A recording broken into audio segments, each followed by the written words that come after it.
Hello friends, welcome back to my channel SRK drama explain. Friends, ये video मैं लोगों के एंटरटेनमेंट के लिए बनाती हूँ, so please watch full, share, subscribe and like this video. So friends, finally आप सबके सामने एक नई स्टोरी की एक्सप्लेनेशन लेकर आई हूँ रिच एरोगेंट बॉय की, जो कि लव करता है एक ऐसी लड़की से जो कि मेड रहती है।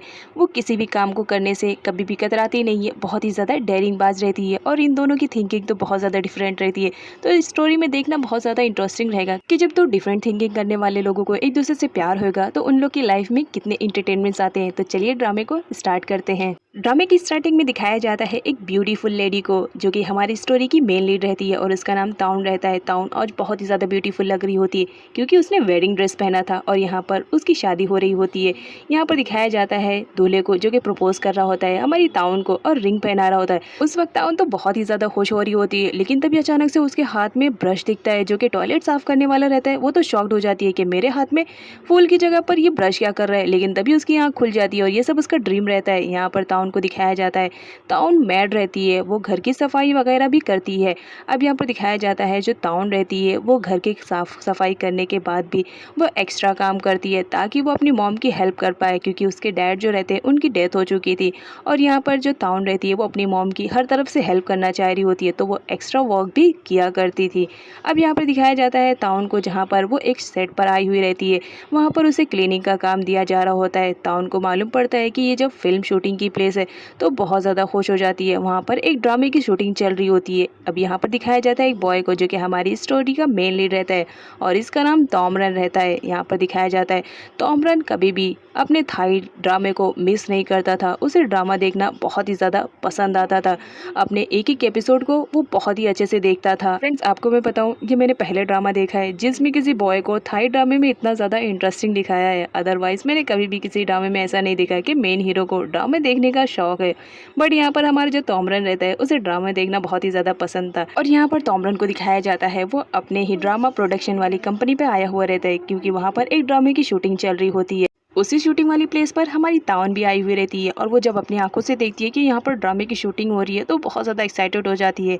वो असिस्टेंट से पूछती है कि बताओ ना, ये ड्रामा कौन से चैनल पे आएगा, अगर मुझे बता दोगी तो मैं पहले से ही अलर्ट हो जाऊंगी और जब ये ड्रामा आएगा तो मैं फ़ौरन देखूंगी। तुम्हें मालूम है मुझे ड्रामा देखने का बहुत ही ज़्यादा शौक है। तोमरन की असिस्टेंट ताउन से बोलती है, मुझे लग रहा है कि तुम अपने काम पे फोकस नहीं करना चाह रही हो, वो सब बाद में करना, अगर सही से तुमने क्लीनिंग नहीं किया तो याद रखना बॉस बहुत ही ज़्यादा नाराज़ हो जाएंगे, तो बेटर रहेगा तुम्हारे लिए कि तुम पहले सफाई कर लो। अब यहाँ पर तोमरन बोलता है ताउन से, तुम्हें नहीं लग रहा है कि तुम्हें तुम्हारा काम करना चाहिए, फिलहाल तुम अपने काम पे फोकस करो। और यहाँ पर दिखाया जाता है तोमरन ताउन से बोलता है, जाओ मेरे लिए कॉफ़ी लेकर आओ। अब यहाँ पर जो ताउन रहती है वो तो शूटिंग होते हुए देखना चाह रही होती है, लेकिन फिर भी मजबूरी में उसे तोमरन को कॉफ़ी ला कर देना पड़ता है। कॉफ़ी लेने के लिए जब तोमरन अपना हाथ बढ़ाता है तो ताउन देखती है कि उसके नेल्स तो बहुत ही ज़्यादा गंदे हैं।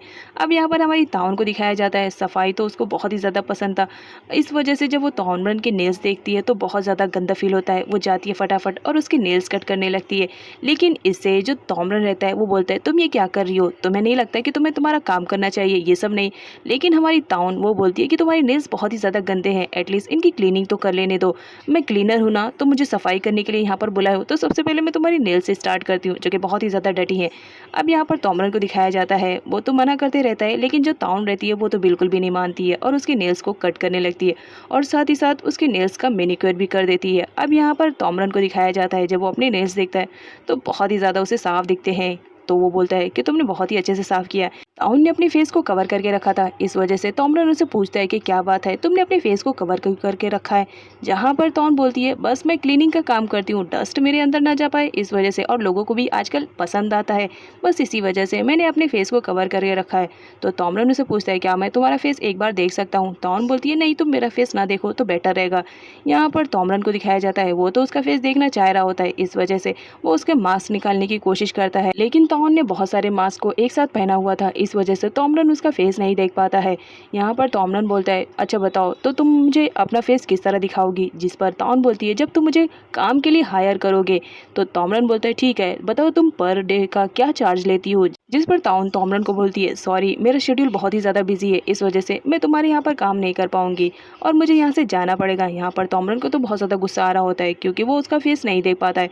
यहाँ पर ताउन को दिखाया जाता है जाने से पहले वो तोमरन को बहुत ज़्यादा टीज करती है और उसे चिढ़ाती भी है और कहती है कि हो सकता है हमारी मुलाकात दोबारा ना हो। अब यहाँ से तो वो चली जाती है, लेकिन तोमरन को दिखाया जाता है तोमरन को तो ताऊ पहली मुलाकात में एकदम साइको सी लगती है, लेकिन फिर भी उसे अच्छा फील होता है। उसके बाद तोमरन अपनी कंपनी में आ जाता है जहाँ पर वो अपने नेल्स को देख रहा होता है। तभी वहाँ पर एक लड़की की एंट्री होती है जो कि तोमरन की सेक्रेटरी रहती है और उसका नाम सोफित रहता है। यहाँ पर दिखाया जाता है सोफित तोमरन को बहुत ज़्यादा पसंद करती है और उसे शेड्यूल्स करने का कोई भी मौका नहीं छोड़ती है, लेकिन जो तोमरन रहता है वो सिर्फ उसे सेक्रेटरी और बेस्ट फ्रेंड के अलावा और कुछ भी नहीं मानता था। खैर वहाँ से सोफित चली जाती है।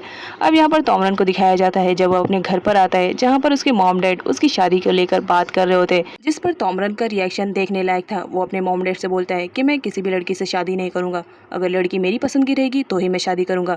जिस पर उसके डैड बोलते हैं तुम्हें आइडिया भी है, तुम क्या कह रहे हो, ये शादी बचपन से ही तय कर दी गई थी, मेरे फ्रेंड की बेटी है, उनका कितना एहसान है हम पर, तुम्हें याद नहीं है कि ये सब उन्हीं की वजह से आज जो हमारी रबर वाली फैक्ट्री है इतनी ज़्यादा फेमस है, वो उसके डैड की कहीं ना कहीं मेहरबानी है। जब हम बहुत ज़्यादा बुरी कंडीशन में थे तो उन्होंने ही संभाला था, तो क्या तुम अब मेरी इस बात से इनकार करोगे। जहाँ पर तोमरन साफ मना कर देता और कहता है कि नहीं, मैं उससे शादी नहीं करूँगा। अब यहाँ पर तोमरन के डैड बताते हैं कि लेकिन हमने डायमंड वाली एंगेजमेंट रिंग तो उन्हें दे दिया है, अब बताओ हम क्या करेंगे। जिस पर तोमरन का कहना था आप मुझे कॉन्टैक्ट नंबर दो, मैं किसी भी तरह वो डायमंड रिंग लेकर आ जाऊँगा और साथ ही साथ ये शादी के लिए भी मना कर दूंगा। अब ना चाहते हुए भी तोमरन के डैड को कॉन्टैक्ट नंबर देना पड़ता है। अब यहाँ पर तोमरन कॉन्टैक्ट करने की कोशिश करता है लेकिन उसका कॉल नहीं लग पाता है, जिसकी वजह से वो परेशान हो जाता है।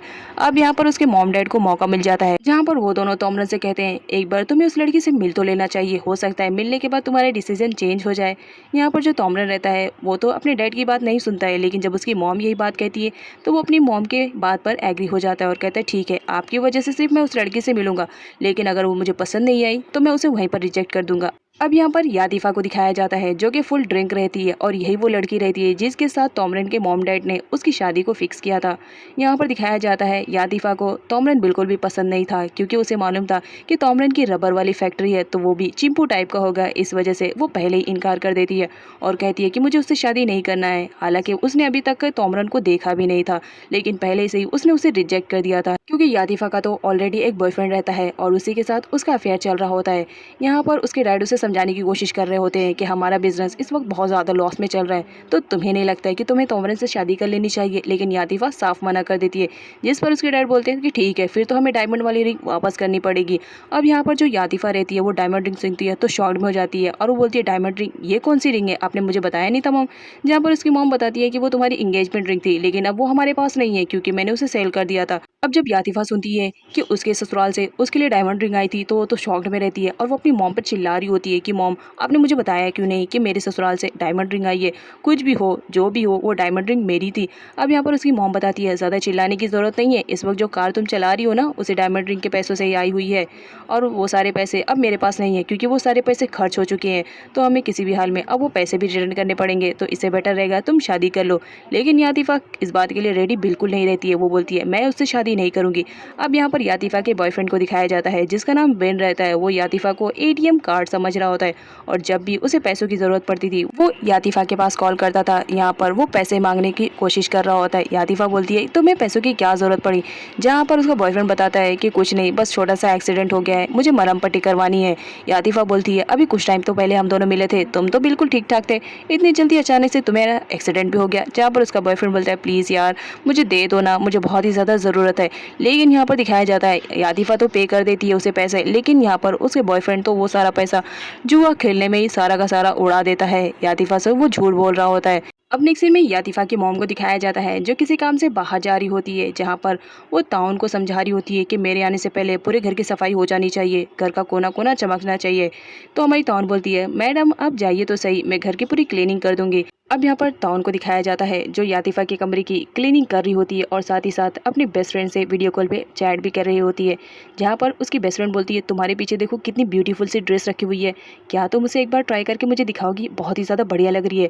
जिस पर ताउन बोलती है नहीं वो यातिफा की ड्रेस है, अगर उसे मालूम पड़ा कि मैंने उसकी ड्रेस को पहना है तो बहुत ज़्यादा गुस्सा करेगी और तुम्हें उसका गुस्सा मालूम भी नहीं है, वो बहुत ज़्यादा गुस्सैल टाइप की लड़की है।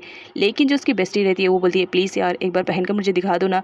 जिस पर ताउन बोलती है कि ठीक है मैं पहनती हूँ। अब यहाँ पर तौन को दिखाया जाता है वो यातिफ़ा की ड्रेस पहनती है, जहाँ पर वो बहुत सारी पिक्स को भी खींचती है कि मैं इस ड्रेस में कितनी ज़्यादा ब्यूटीफुल लग रही हूँ।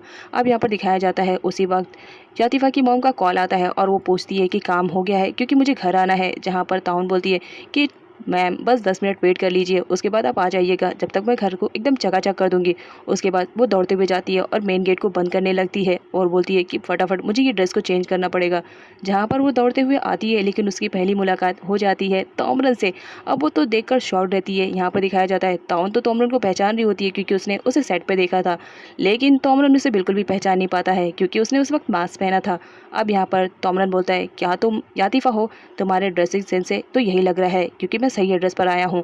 अब यहाँ पर जो हमारी तौन रहती है वो बोलती है कि तुम यहाँ पर क्या कर रहे हो, लेकिन जो तोमरन रहता है वो बोलता है तुम मेरे सवाल का जवाब दो, क्या तुम यातिफ़ा हो। जिस पर तौन बहुत ज़्यादा डर जाती है, उसे तो कुछ भी समझ में नहीं आ रहा होता है, वो हिचकिचाने लगती है। जिस पर तोमरन बोलता है तो फिर मुझे ऐसा लग रहा है कि तुम झूठ बोल रही हो, तुम यातिफ़ा नहीं हो, लग रहा है मुझे पुलिस को कॉल करना पड़ेगा। अब यहाँ पर जो हमारा तोमरन रहता है वो उसे धमकी देने लगता है कि अगर तुमने मुझे सच्चाई नहीं बताई कि तुम कौन हो, तो मैं फ़ौरन पुलिस को बुला लूँगा। अब यहाँ पर तौन को दिखाया जाता है उसकी तो सिटी पिटी गुल रहती है, उसे तो कुछ भी समझ में नहीं आ रहा होता है, वो करे भी तो क्या करे। अब यहाँ पर तोमरन को दिखाया जाता है वो कॉल करने लगता है पुलिस के पास, जहाँ पर तौन बहुत ज़्यादा परेशान हो जाती है और वो झूठ बोल देती है कि हाँ ये घर मेरा है, तो जाहिर सी बात है मैं ही यातिफ़ा हूँ। अब यहाँ पर जो तोमरन रहता है वो बोलता है चलो फाइनली मुझे मालूम तो पड़ गया कि तुम ही यातिफ़ा हो, तुमसे मिलकर अच्छा लगा। अब यहाँ पर दिखाया जाता है जो तोमरन रहता है वो उससे पूछता है कि तुम्हारे मॉम डैड कहाँ है, मुझे उनसे बात करनी है। जिस पर तौन बोलती है कि वो लोग बाहर गए हुए हैं और मुझे नहीं लगता है कि वो आज आएंगे, तो तुम बाद में आ जाना। अब यहाँ पर तोमरन को दिखाया जाता है उसे उस पर डाउट होने लगता है, क्योंकि वो बहुत ही यूनिक तरीके से बात कर रही होती है। तोमरन बोलता है क्या तुम झूठ बोल रही हो, जिस पर तौन बोलती है नहीं नहीं मैं सच बोल रही हूँ, तुम्हें क्या लगता है कि मैं झूठ बोल रही हूँ, ये मेरा घर है और मैं ही यातिफ़ा हूँ, अब बताओ क्या बात है। जिस पर बोलता है तोमरन क्या मुझे ये बताने की ज़रूरत है कि मैं तुम्हारा फियांसे हूँ और हम दोनों की इंगेजमेंट बचपन में ही तय हो गई थी और शादी भी।